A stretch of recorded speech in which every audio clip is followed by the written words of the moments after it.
இன்றைக்கு நம்ம பார்க்கக்கூடிய விஷயம் என்ன அப்படின்னா, கிரகக்குடம் தூக்கி தலையில் வைக்கையில், கடற்கரையில் கிரகக்குடம் தூக்கி தலையில் வைக்கையில் ஏன் நிறைய பேருக்கு அருள் வரமாட்டேக்கு அப்படிங்கிற விஷயத்த நான் சொல்கிறேன். காரணம் என்ன அப்படின்னு கேட்டிங்க அப்படின்னா, வராததுக்கு முக்கிய காரணம் சாஸ்தா வழிபாடு. அவங்களுக்கு இருக்கக்கூடிய சாஸ்தான் கோவிலில் போய் அவங்க கட்டாயமாக வழிபடணும். கிரகத்துக்கும் சாஸ்தாவுக்கும் நிறைய தொடர்புகள் உண்டு. அது நான் உங்களுக்கு அடுத்த பதிவில் சொல்கிறேன். சாத்தாங்கோயிலில் போய் அவங்க கும்பிட்டுட்டு வரணும். கும்பிட்டுட்டு வந்தால் மட்டும்தான் அந்த கிரகக்குடம் தூக்கையில் முக்கியம். ரெண்டாவது, கிரகக்குடத்தில் நீங்கள் என்ன அலங்காரம் பண்ணுங்கள், அதை பற்றி எந்த ஒரு ஆட்சேபனை பணியும் இல்லை.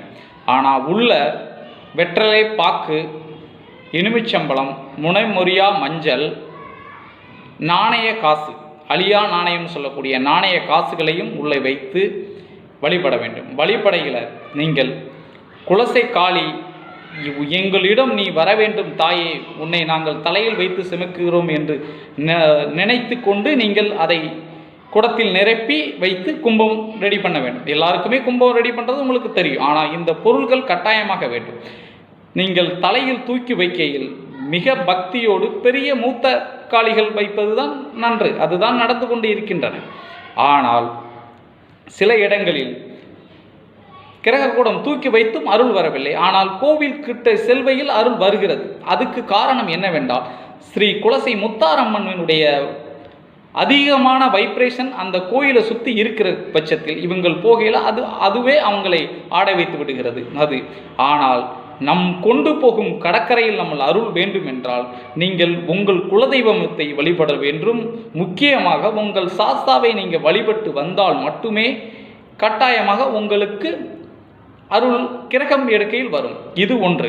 இரண்டாவதாக, கிரகக்கூடத்தில் முக்கியமான விஷயம் இந்த அருள் வருவதற்கு உண்டான விஷயம். காரணம் என்னவென்றால், கிரகக்கூடத்தின் ஒரு குடத்தை உங்கள் ஊரில் இருக்கக்கூடிய அம்பாளுக்கு அபிஷேகத்துக்கு நீங்கள் அங்கே வைத்தே முடிவு பண்ண வேண்டும்.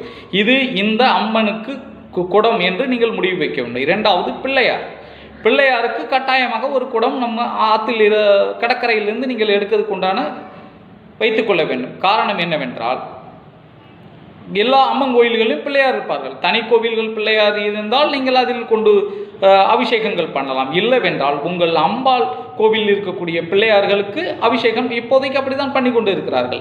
உள்ளூரில் இருக்கக்கூடிய அம்மன் கோவில் சிறிய சிலையாக இருக்கக்கூடிய பிள்ளையாருக்கு ஒரு குடமும் அம்பாளுக்கு ஒரு குடமும் மிச்சது உங்கள் காளியறையில் வைத்து வழிபட வேண்டும். காளியறையில் வைத்து வழிபடக்கூடிய குடத்தை மிக மிக எச்சரிக்கையாக வைத்திருக்க வேண்டும்.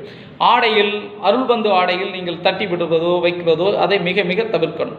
கிரகக்கூடம் இருக்கையில் நன்றாக புரிந்து கொள்ளுங்கள் சாமிமார்களே.